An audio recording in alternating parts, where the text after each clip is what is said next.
Watch this video and then we'll talk about it. I get it now.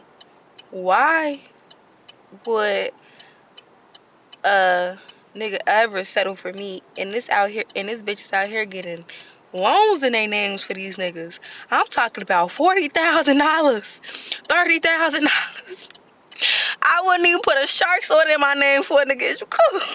I remember years ago when I was slowly coming out of my pick-me era and I was chronically single and chronically getting ghosted and chronically getting dumped, and for the life of me I couldn't figure out what was wrong with me. And my friend at the time, she looked at me and she just said, "It's because you don't put up with anybody's shit."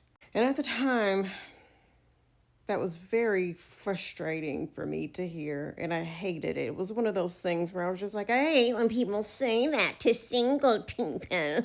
It was one of those situations, and now that I'm out of that mindset and gone through therapy and a lot of growth and all the things, that friend was totally 100% right. Sometimes you're not single because you're unwantable and there's something wrong with you necessarily.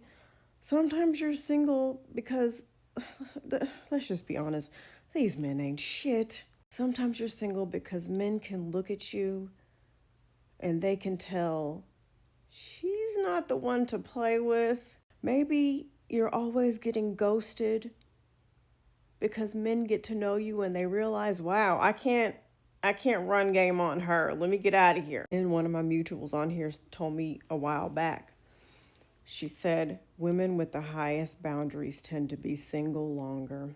And she is a woman who met her husband late, I think like late 30s, 40s, something like that, I believe. And I used to be so obsessed with the dating content where it gives you tips and tricks on how to attract a guy and where to go to attract a guy and what to wear to attract a guy and what to say to attract a guy and how to get him to call you and how to get him to call you back and how to make him want you and how to, all those things. And again, what I was missing was the fact that none of that shit worked, because I remember being so frustrated. None of that shit worked because I was not willing to put up with their shit. Meaning, I never let a guy live with me.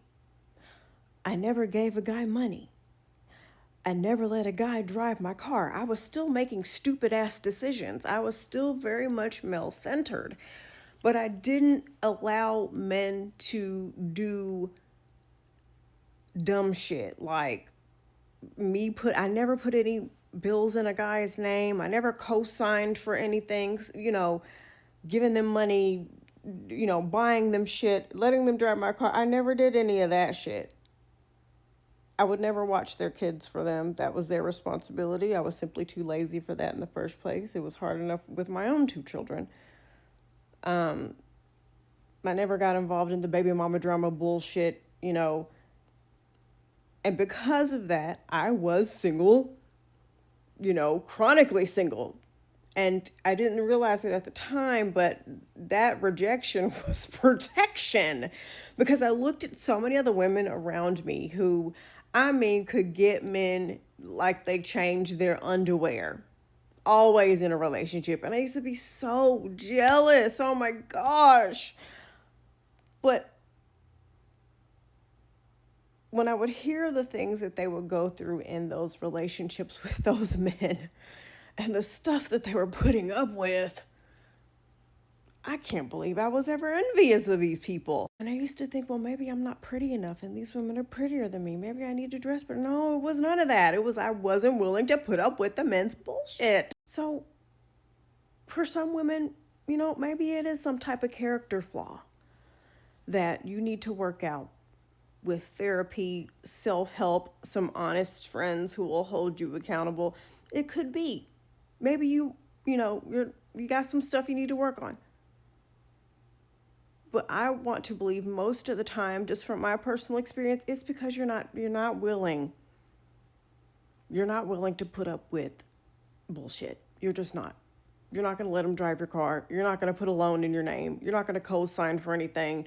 You're not going to be his new secretary and deal with the baby mama this and the, you're not willing to, you're not willing to do a lot of the things that women are willing to put up with. And I understand, as someone who has been through this, I know that's not going to make anybody feel any better if a relationship is really what you want.